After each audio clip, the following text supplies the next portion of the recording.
Hi, Ben. Hey. So you've come out against the rioters in Charlottesville and all their violence and bigotry. Yep. The leaders of the Charlottesville rally were empowered by the rhetoric and agenda of Donald Trump and a lot of his associates as they've come out in the Vice documentary and claimed. You've not only said controversial things, but you've had a couple of attacks against the trans community, transphobic attacks, even your call for the transfer of Palestinians, which I don't know if you've redacted that. Yeah, I redacted that like 8-9 years ago. I just wanted to make Yep. sure. I wanted to ask you. No, I'm just learning about Ben. No, really, that's fine. Here. That's fine. But even with that, do you feel that a lot of your speech could incite the same kind of violence? I mean, you heard my that speech tonight. Do you feel that my speech could incite violence? Well, I mean that seriously. That's an honest question. I know you're asking honestly. I feel that for me, as an individual, it isn't, but I could see how a lot of your points I really disagreed with. I literally have a list of And that's questions fine. I mean, have that's for the good you. part, right? Where we disagree and we can have a conversation. I just was wondering in terms of, and what I mean by inciting violence is encouraging the same people who believe in like your transphobic beliefs, even that like homophobia is a sin based on your religious beliefs. Do you believe that because of what you say, you can encourage a lot of people to act on those beliefs? So I have a very strong standard with regard to incitement, and I'm very consistent about this. If I'm not telling somebody to commit violence, I am not inciting them to violence. I've held the standard for Barack Obama when he was saying anti-police things, and then somebody went and shot up some police officers in Dallas. I said that's not Barack Obama's fault. When a Bernie Sanders supporter went and shot up a congressional baseball game, I said that's not Bernie Sanders' fault because Bernie Sanders wasn't calling for that. Political debate requires that you talk to people and people take your words as what they mean, not as an excuse to go and do violence. I've never called for violence, nor would I. As far as the idea that my words are some sort of attack, a violent attack, for example, on folks who are transgender, my view— I'm not saying I know, but attack. I'm responding to the people who are not you who might say that. Okay? So the idea that I am transphobic, for example, this is a bizarre kind of attack in the sense that I don't know that I've ever exhibited phobia of trans people. I'm not afraid of trans people.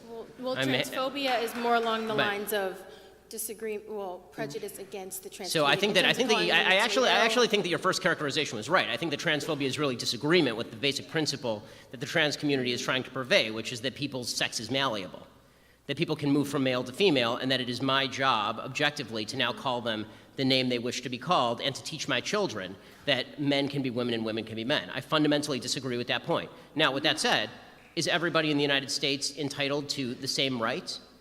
Of course, but your right does not extend to forcing me to call you what you want me to call you. That's not the way this works. That violates my freedom of speech. So in interpersonal relationships, if I were out to dinner with a trans person, would I make a point of noting their proper biological sex? No, because that would be impolite. When I'm talking about the general principle of is a man a woman or is a woman a man, the answer is I will say that a man is a man and a woman is a woman and a he is a he and a she is a she. And if I'm in a public debate with somebody, I will say the same thing. I do want to clarify that when I meant I wasn't trying to say disagreement, I was relating it to the same definition of homophobia, which is prejudice, or I tried to say discrimination. Right. So I think that again, homophobia. There are some people who actively want to do violence to people who are gay. Right. I mean, those people are not me or anybody that I agree with. Obviously, I've never at any point in my entire career ever advocated violence, God forbid, against anybody in a civilized society. That's not something that I believe in, and I think it's evil. As far as I think again, your original definition of transphobia actually is better applied here as well. I think it's disagreement with certain principles that the homosexual community wishes to espouse. What I was saying was that's not what I was. I was instead I know, of saying I'm saying that I agree with your original definition and not your definition. So the definition that you made. No, I'm not saying it's mine. It's one that I Googled that I found. Right. So, and I think that definition is wrong, and I think that the one that you Freudian slipped was right.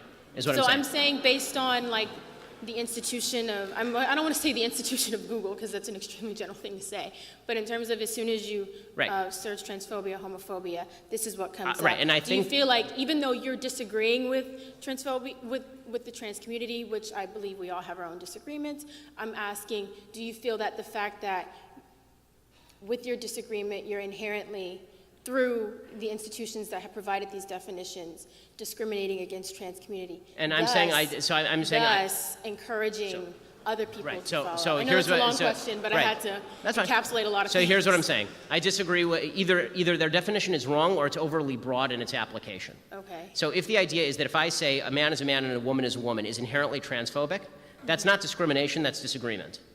If they say that's discrimination, they're overly applying their own label. I think when you say like they're mentally ill, like that gives off it. I have said, and I will continue to maintain, that gender dysphoria or gender identity disorder, whichever DSM you choose to use, is a mental illness. That is,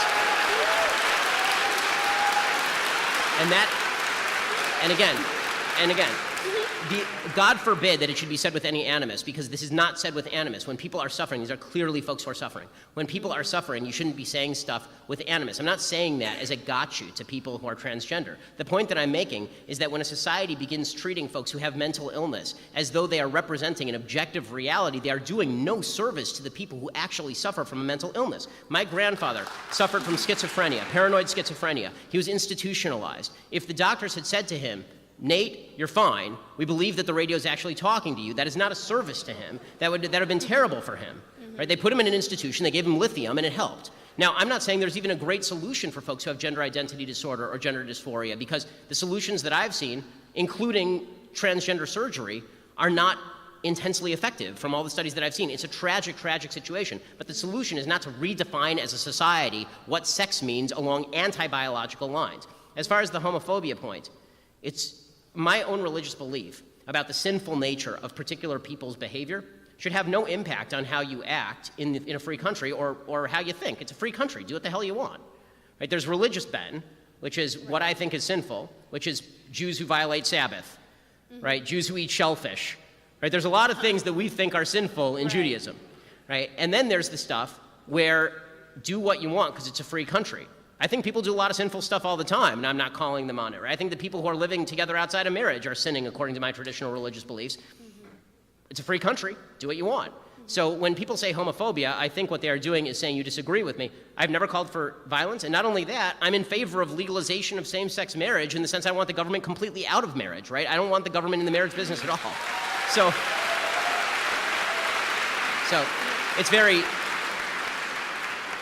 So I think that what bothers me is when folks assume that a disagreement means that they can ascribe animus, anger, hatred, wish for violence to me. Which is what a lot of the Charlottesville rioters were doing. Well, the Charlottesville rioters were garbage people. I mean, I did 2 full episodes on how garbage the Charlottesville rioters were. I mean, this has been really great, actually, to have this dialogue. But I think I was the #1 target of the alt-right in 2016, according to the Anti-Defamation League.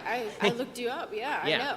But what I I'm sorry, I don't mean to be sassy, but what I really wanted to understand was, because you have such a large platform, I mean, even through Twitter, through social media, through your website, through your just all your work, like, do you not claim, I don't know of any particular cases where someone has said, Ben Shapiro told me to literally go murder a trans person, or someone who... And if they did, they would be lying. Yeah, okay. I just wanted to, like, ask you about... Right. And if they did, they would be lying, and I would think that, and again, anybody who commits acts of violence or evil in my name is a violent, evil person. Okay. And I hold that standard for everyone. But I really appreciate you coming out. It really means a lot to me. Thank you.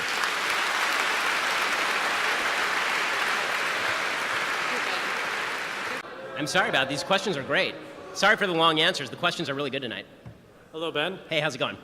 If you find aborting a baby for convenience morally wrong, then wouldn't eating meat conflict with the moral value of not killing life for convenience? So this is actually, honestly, this is a great question and something that I've been actually considering myself. There are very few issues where I think that in 100 years people are going to look back at us and go, what were they doing? Abortion is obviously one.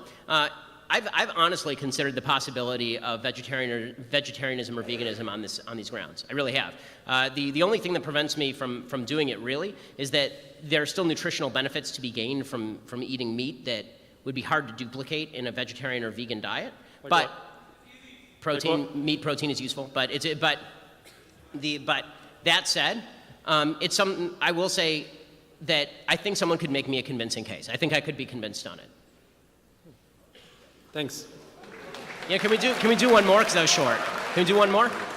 One more? Okay, we have one more?